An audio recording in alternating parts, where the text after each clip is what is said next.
Бишкек шаарына жакын айылдардын жашоочуларынын таштандыларды калаанын аймагына ташып келүүсү көптөн берки көйгөй. Атап айтканда Орок, Жал, Кашка Суу, Селекция, Күнтүү, Достук, Ак Ордо, Новопокровка айылдарынын таштандыларында Бишкек шаардык мэриясынын тазалык муниципалдык ишканасы чыгарууга мажбур.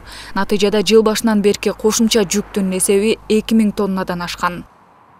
Ар бир аймак өз тилкесиндеги таштандыны өзүлөрү чыгарууга тийиш. Бирок айрым айыл өкмөттөрдөгү тазалык ишканаларынын чабал иштегендигинен улам техникалык тартыштык же таштанды контейнерлеринин жетишсиздиги жүйө келтирилип, маселе чечилбей келет.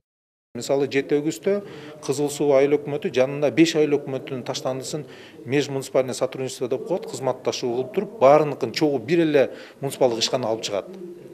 Же болбосо ошондой кылып айыл өкмөттөр чогуу өзүңөр биригип туруп өзүңөр таштандыңар алып чыккыла. Ай туугандар, биздики тариф мындай. Биз могу жерге барып төгөбүз. Же болбосо күнүнө, же болбосо жумасына 2 жолу машина келип чыгарып кетет. Ошол жакка чыгаргыла. Бишкектикини алып барбагыла деп айыл өкмөттөр өзүнүн территориясында түшүндүрүү ишин көбүрөөк жүргүзүш керек. Байма-бай жүргүзүш керек. Бирок айыл өкмөт өкүлдөрү тазалык талаптагыдай каралып жаткандыгын, тургундарга түшүндүрүү иштери жүргүзүлүп турарын белгилешет. Маселен, 150 миңдей калкы бар Новопавловка айыл өкмөтүндө 54 жумушчу аймактын тазалыгын камсыздайт.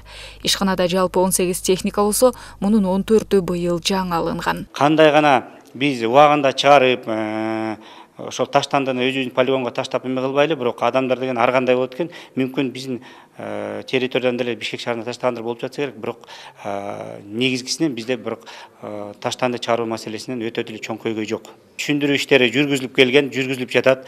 Азыркы күндө бизде ошол азыр цифровизация деп эме кылбадык, ошого өтөлү деп азыркы күндө биздики квитанция выписывать этип берип, мындай атайын Бишкек шаарындыкы окшош атайын квитанция менен төлөп эме кылып калышты.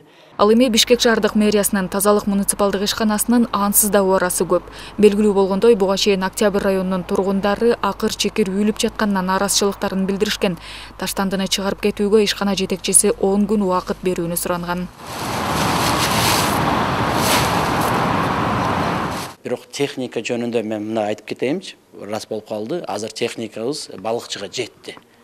Жаны 8 жаны машина, заманбап машина келет азыр жолдо. Буюрса бүгүн же эртең растаможканы кылсак, анан уже пятница бүт ошол толук жаны келген техниканы Октябрь районго чыгарабыз.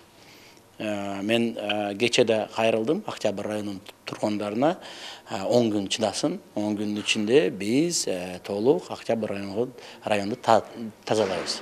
Ошондой эле таштанды акылары өз убагында төлөнүп турса, тейлөө ошончо жакшырмак. Бирок калктын басымдуу бөлүгү таштандыга төлөнүүчү акыны бербегендиктен көпчүлүк жеке компаниялар иштөөдөн баш тартат.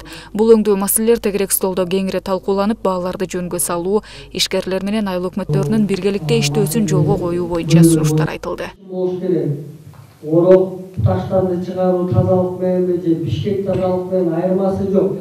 Эгерде Нурайым Бейшиналиева, Жумабай Исманалиев, СТВ. Другой вопрос, он экологию не нарушает.